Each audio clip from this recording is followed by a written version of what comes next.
Saudações do apóstolo Paulo, Romanos 16, de 3 a 16. A ideia central aqui as 36 pessoas que Paulo saúda aqui revelam uma riqueza de informações a respeito do cristianismo primitivo em Roma. Níveis socioeconômicos, lugares de culto, igualitarismo e união em Cristo. Então, apesar de ser somente uma saudação, ao relacionar esses nomes, portanto, as pessoas que pesquisam vão conseguir esses dados interessantes a respeito da igreja primitiva. Ele diz assim: saúdem Priscila e Áquila, meus cooperadores em Cristo Jesus. Informações históricas e culturais aqui que a gente pode destacar. Os cristãos primitivos em Roma e em todo o Império se reuniam em igrejas, em casas. Os cristãos, isso aqui, gente, fora dos momentos de perseguição. Momentos de perseguição, nós sabemos aí pela história que inclusive nos sepulcros, aí nas catatumbas e lugares escondidos, eles se reuniam para conseguir cultuar a Deus e ter os seus momentos juntos.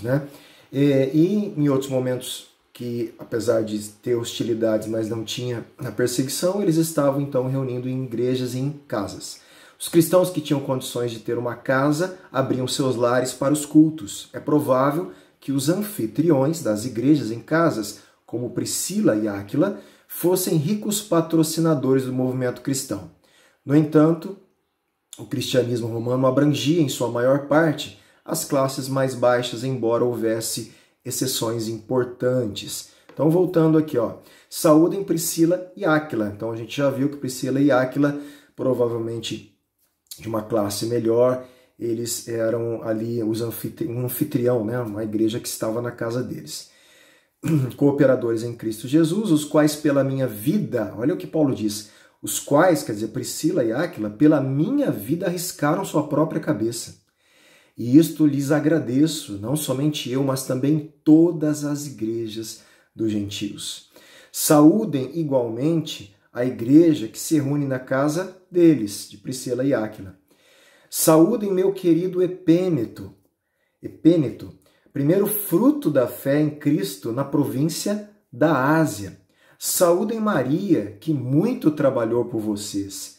Saúdem Andrônico e Júnias, meus parentes e companheiros de prisão. Então, pessoas ali, de alguma forma, compartilharam a prisão com Paulo em algum sentido aí, os quais são bem conhecidos entre os apóstolos e estavam em Cristo antes de mim. Saúdem Amplíato, meu querido amigo no Senhor. Saúdem Urbano, que é nosso cooperador em Cristo, e também meu amado Estaques. Saúdem Apeles, aprovado em Cristo. Saúdem os da casa de Aristóbulo. Saúdem meu parente Herodião. Saúdem os da casa de Narciso que estão no Senhor.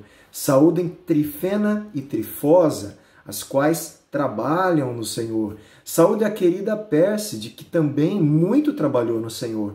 Saúdem Rufo, eleito no Senhor, e igualmente a mãe dele, que também tem sido mãe para mim.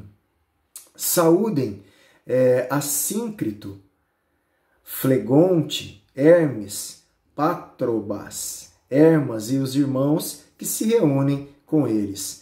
Saúdem Filólogo, Júnia, Nereu e sua irmã Olimpas e todos os santos que se reúnem com eles. Saúdem uns aos outros com um beijo santo. Todas as igrejas de Cristo mandam saudações. A gente vai ver aqui questões bem próximas do coração de Paulo, trazendo algumas lembranças e tudo.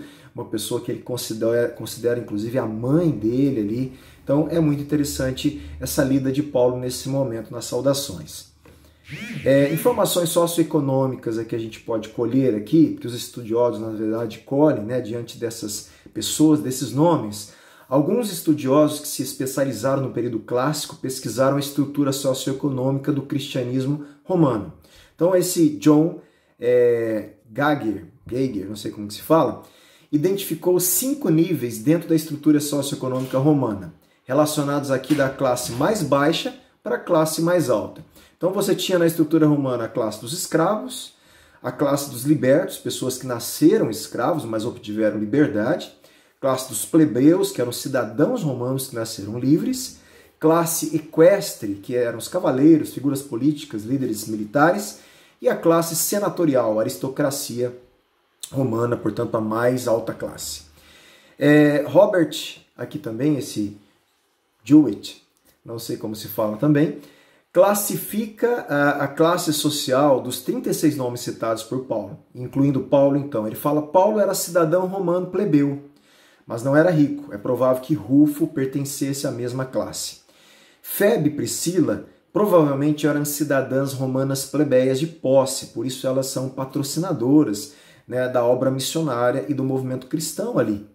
Os demais, inclusive Áquila, eram escravos ou libertos, portanto faziam parte das classes mais baixas da sociedade romana. Então a gente já vê ali, né, uma mistura de classes sociais, homens, mulheres mais ricas, menos, escravos, libertos, plebeus, tudo congregando no mesmo lugar, unidos pela obra de Cristo.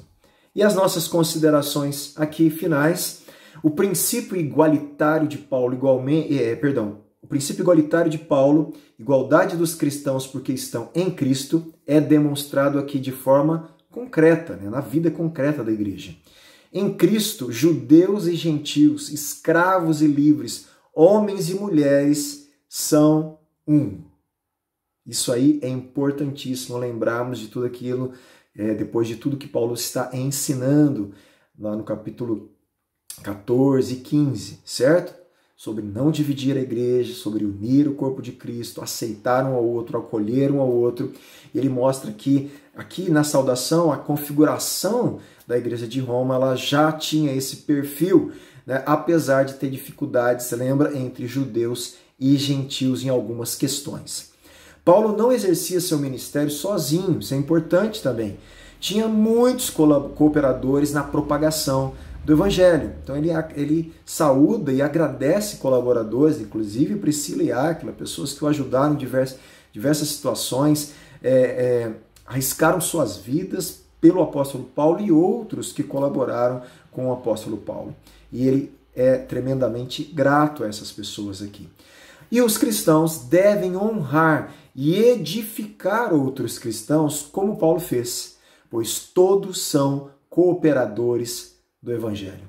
É isso que nós somos, cooperadores do Evangelho. Irmãos que num corpo de Cristo, numa família, temos uma missão de anunciar o Evangelho, que só Ele tem o poder de Deus para salvar a humanidade.